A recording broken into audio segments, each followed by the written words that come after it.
कितना बड़ा कलेजा चाहिए AK-47 की नली के सामने छाती करके सैकड़ों लोगों को मार चुके राक्षस का गिरेबान पकड़ने के लिए।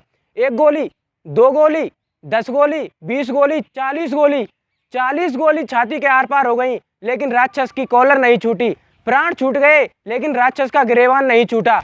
कर्तव्य निर्वहन का सर्वश्रेष्ठ उदाहरण है यह। स्वर्गीय आमले जो सेना के नायक थे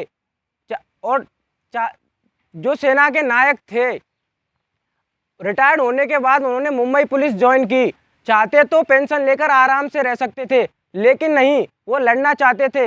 वह लड़ने के लिए बने थे और जीतने के लिए बने थे। कुछ लोग होते हैं, कुछ योद्धा होते हैं जो लड़ने के लिए बने होते हैं, जो कभी वृद्ध नहीं होते और जो कभी रिटायर्ड नहीं होते और मृत्यु तक युवा ही रहते हैं।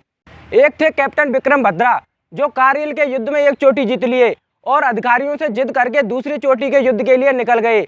एक जीत के बाद दूसरी, दूसरी के बाद तीसरी और तीसरी के बाद चौथी। अधिकारियों ने उन्हें छुट्टी देने का निर्णय किया, लेकिन उन्होंने छुट्टियों को नकार दिया। वो कहते थे कि दिल मांगे मोर, जब तक मरे नहीं तब तक लड़ते रहे।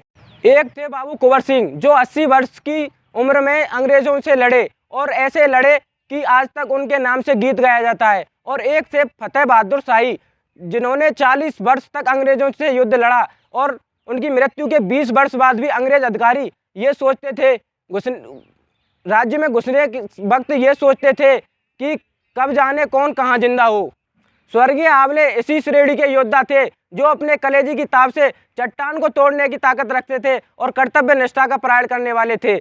हम सामान्य लोग कुछ पुलिस वालों की गलत हरकतों की वजह से चिढ़ जाते हैं। मैं कहता हूँ 100 गलत लोग एक तरफ और एक स्वर्गीय आमले जैसा पुलिस वाला एक तरफ रहे तो ऐसे 20 पड़ेंगे। हम रेडी रहेंगे ऐसे योद्धाओं के। आज हम कहीं पढ़ रहे थे कि देश चल रहा है संविधान की वजह से। मैं कहता हूँ ये देश नहीं चल रहा किसी किताब की वजह से, यह देश चल रहा है स्वर्गीय आमले जैसे योद्धाओं की कुर्बानी की वजह से। हम जो 40 गोलियां खाकर भी सत रहे, ऐसे योद्धाओं की कहानियां कहीं सुनी जानी चाहिए। चंद्रशेखर आजाद बना क्योंकि उन्होंने बचपन में राणा और सांगा की कहानियां सुनी थी।